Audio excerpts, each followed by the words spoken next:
ইসাবাতানি মিন উম্মতি আহরাজাহুম আল্লাহু মিনান নার, ইসাবাতুন তাগজুল হিন্দা ওয়া ইসাবাতু মা ঈসা ইবনে মারইয়াম। আল্লাহ রাসূল বলেছেন, আমি সুসংবাদ, আমি সুগন্ধ পাচ্ছি ওই হিন্দুস্তানের। সুবহানাল্লাহ। রাসূলুল্লাহ সাল্লাল্লাহু আলাইহি ওয়াসাল্লাম বলেন, এই গজওয়াতুল হিন্দে 3টা দল হবে। কয়টা দল? কয়টা? এক দল হিন্দুস্তানের সেনাবাহিনীর ভয়ে প্রথমেই পালাইব। এক দলের কাজ কি?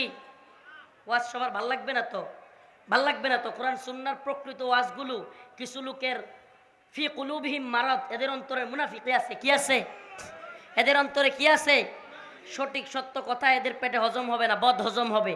কারণ কি? দলের দালালি আছে, দলান্ধতা আছে, গোলামি আছে।